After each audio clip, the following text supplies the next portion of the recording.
Bonjour, bonsoir mon frère, c'est Kounes Takaba. Comment tu vas? Bonsoir, mon cher Tigane, la puissance, valeureux combattant de la cause noble. Comment allez-vous, Tigane? Oui, mon frère Kaba, Nesta. Comme tu le vois, je vais très bien et je suis bien requinqué. Bien. Et on sait que tu es un grand activiste aujourd'hui et aussi membre du FNDC. On voudrait vraiment savoir quelle analyse peux-tu nous donner aujourd'hui par rapport à cette transition. On sait bien avant le 5 septembre, c'est M. Alpha Condé qui était là, mais qui a été délosé par colonel Madi Doumbouya le 5 septembre 2021. Mais au début, on avait tous vu l'engouement autour de ces militaires. Mais après un an, franchement, le désespoir est total. Qu'est-ce que tu peux nous dire? Qu'est-ce qui n'a pas marché? Et quelles sont tes analyses en un mot? Bon, à la question de savoir comment se porte actuellement notre pays, la Guinée, sur le plan sociopolitique, cette question, elle est très pertinente et je vais essayer de répondre à la question par deux volets essentiels, le volet politique et le volet social. Je prends d'abord le volet politique qui est en train de perturber ou de pourrir la vie aux Guinéens depuis le 5 septembre jusqu'à maintenant. Et commençons d'abord par le 5 septembre. Le 5 septembre, beaucoup disent qu'il y a eu un coup d'État. Et moi, je dirais que ce n'était pas un coup d'État. C'était un règlement de compte entre parmi l'entourage d'Alpha Condé. C'était un règlement de compte. Et c'est la révolution du palais. Parce que autour de l'homme, il y avait des gens qui se bousculaient dans l'ombre. Donc finalement, le plus fort a réussi à renverser la tendance. Et c'est le même système qui est là jusqu'à maintenant. Parce que le système est fait de telle sorte que il faut vraiment rendre la vie difficile à la population pour ne pas que les gens n'aient pas le courage de se mobiliser comme un seul homme pour vraiment mettre fin à ce système qui est en train de nous pourrir la vie. Maintenant, Mamadi, il est venu, il n'était pas préparé il n'était pas préparé à prendre le pouvoir. Donc, comme je l'ai si bien dit, c'est l'aboutissement d'un règlement de compte qui lui a permis d'être là où il est aujourd'hui. Mais au début, il n'était pas préparé pour ça. Raison pour laquelle, quand il est venu, il fallait trouver des discours vraiment rassembleurs, des discours qui pouvaient vraiment mobiliser la masse populaire pour adhérer à leur cause. Donc les discours ont été soigneusement rédigés et vous l'avez vu dès sa première déclaration. Donc tout ce qu'il a dit était vraiment, c'était les mots dont le peuple vraiment attendait d'un chef d'État ou d'un leader. Donc il a réussi à mobiliser les gens autour de lui. Les gens l'ont acclamé parce que vous n'êtes pas sans savoir qu'au temps d'Alpha Condé, la situation sociopolitique était, les Guinéens vraiment étaient pris aux aguets. Donc plus rien ne marchait. Maintenant, lorsque lui il est venu pour renverser cette situation et en tenant ses discours qui vraiment touchaient la sensibilité du bon nombre de Guinéens épris de paix et de justice. Donc il a réussi ce pari et il est venu.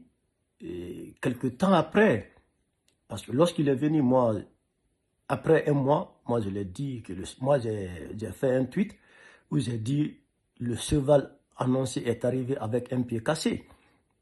Certains m'ont dit non, tu es pressé. Non, ce n'était pas ça. Parce que à partir du moment où le monsieur a commencé à se faire entourer par les proches, et d'ailleurs ceux qui ont contribué activement à ce fameux troisième mandat, il a commencé à se faire entourer par ces gens-là. Il a eu des conseillers occultes et qui sont venus vraiment lui glisser la peau de banane, et ses conseillers occultes l'ont tendu la perche et il n'a pas hésité de récupérer, et finalement c'est ce qui nous amène dans cette cacophonie, parce que la transition, la machine de la transition est grippée. Donc nous sommes aujourd'hui avec une situation vraiment déplorable, désespérante. Les Guinéens ne s'attendaient pas à ça venant de lui.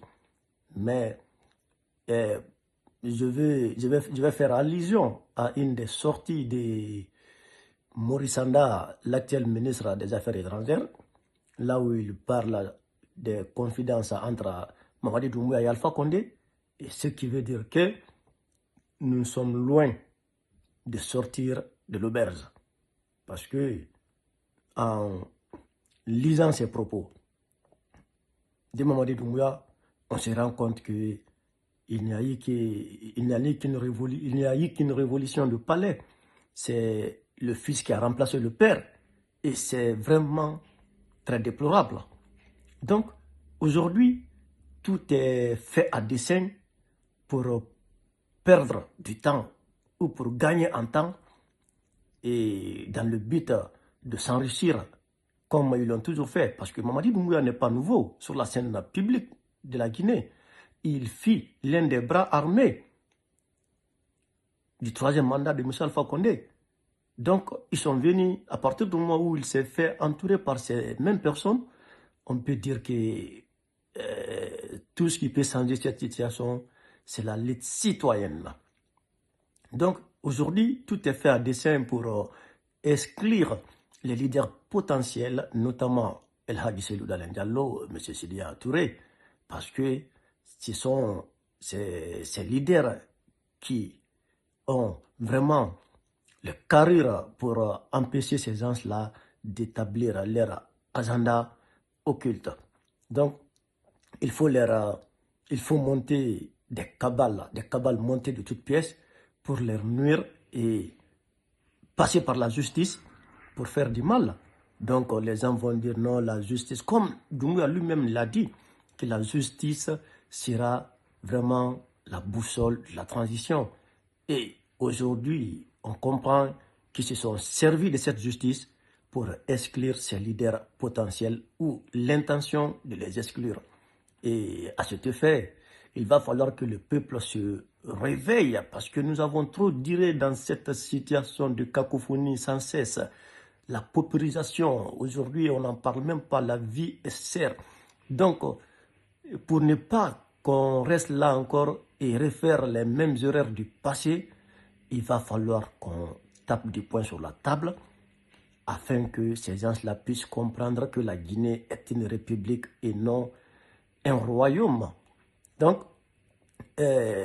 pour ce deuxième volet concernant le volet social, Tigane, je vais te dire aujourd'hui, en Guinée, la vie devient de plus en plus chère. Il suffit juste d'appeler quelqu'un en Guinée, il va te dire comment les gens vivent leur quotidien. La vie est très très compliquée, la vie est très chère en Guinée aujourd'hui. Et toujours sur ce volet social, je vais vous rappeler d'un fait. Lorsque ces gens-là nous ont parlé de la récupération des domaines de l'État. Donc, ils ont commencé par la basse côte et vous avez tous été témoins. Les gens ont été délogés en pleine journée. Ça, c'est de ce jeu. Et de par la suite de ces événements, El Hadji Seydou Dalein Diallo, Sidya Touré ont vécu le même sort. Et cette fameuse récupération a touché une partie de la moyenne Guinée et la Guinée forestière aussi. Mais lorsque la machine de la fameuse récupération des domaines de l'État s'est dirigée vers la Haute-Guinée, ces gens-là ont sorti un communiqué faisant croire aux Guinéens que nous sommes à la veille de la saison des pluies. Il faut arrêter, faire un moratoire et que ces récupérations, ou la fameuse récupération, va reprendre en mois d'octobre. Et aujourd'hui, nous sommes en décembre. Nous tendons vers la fin du mois de décembre. Sincèrement, est-ce que cette fameuse récupération des domaines de l'État a continué? Ça s'est arrêté lorsque elle a touché la Haute-Guinée. Le monsieur vient de là-bas. Donc, ils ont mis fin à ça. Aujourd'hui, personne n'en parle. Parce que tout simplement, l'action était maintenant arrivée à la porte de la Haute-Guinée. Ils ont mis fin à ça. Ce qui veut dire tout est fait. Où ces gens-là sont en train aujourd'hui de reprendre les mêmes erreurs. Parce qu'ils ont reproché à Alpha Condé de fermer toutes les portes, ainsi de suite. Mais nous continuons à revivre les mêmes situations. Donc tout est fait. Il n'y a que des calculs communautaires, des calculs à nuire une communauté au profit d'une autre ou faire plaisir à une communauté et stigmatiser d'autres communautés. Donc il va falloir que les Guinéens comprennent que cette situation ne va pas nous arranger. C'est une situation qui est faite pour vraiment rendre le pauvre impuissant. Moi, je suis un activiste et j'aime souvent le dire, moi, j'aime l'activiste contentieux. Je suis un activiste qui se bat dans le terrain de l'activisme contentieux parce que moi, je suis malinqué, je suis de la Haute-Guinée. Vouloir dénoncer ces pratiques, d'aucuns disent non, il ne faut pas parler de la communauté, ainsi de suite. C'est de l'activisme contentieux. Il faut toucher les choses, il faut toucher la plaie du doigt. C'est ça. Si nous voulons vraiment sortir de cette situation, il va falloir qu'on accepte de se dire les vérités crues. Et comme ça, les uns et les autres vont comprendre que seule la vérité pourra sauver ce pays. Mais voulant caresser les mots, ainsi de suite, pour ne pas toucher quoi, je ne sais pas, parce que ceux qui nous dirigent aujourd'hui ont réussi à toucher nos sensibilités. Vouloir faire sortir les gens de ce jeu sous prétexte de récupération des domaines de l'État et vouloir protéger d'autres parce que tout simplement, je suis venu de là-bas, mais comment vous voulez qu'on qualifie ça? Donc, c'est des situations sociales qui vraiment détruisent le tissu social en Guinée. Et ça n'a pas commencé aujourd'hui. Depuis l'indépendance jusqu'à maintenant, nous sommes en train de vivre cette situation. Et cette fameuse récupération des domaines de l'État, je reviens encore, pourquoi ça s'est arrêté? Parce que tout simplement, elle est arrivée à la porte de la Haute-Guinée. Donc, il faut épargner ces gens-là parce que je viens de là-bas pour ne pas en rajouter de la frustration à une autre frustration. Donc, tout ce que je pouvais dire aujourd'hui, en résumé, en grosso modo, sur la situation sociopolitique de la Guinée, c'est vraiment ça. Et il va falloir que... C'est le peuple qui a le dernier mot, c'est le peuple qui est plus fort. Il va falloir que le peuple accepte de comprendre que cette situation ne nous arrange pas. Ça n'arrange que ceux qui tiennent vraiment le navire aujourd'hui. Et ce navire est en train de tanguer entretenu par des lobbying ou des parrains, des conseillers occultes qui veulent vraiment établir les mêmes erreurs qui ont vraiment poussé Alpha Condé à diriger la Guinée dans la plus grande folie. Donc, merci à toutes et à tous. Tigane, merci à toi et je t'encourage dans ce combat. C'est un combat noble. Moi, je suis dans ce combat depuis 2009. Depuis 2009, je n'ai jamais reculé. J'ai tenu le cap et je vais continuer à me battre pour vraiment la Guinée, pour les Guinéens. Je ne suis pas partisan d'un parti politique.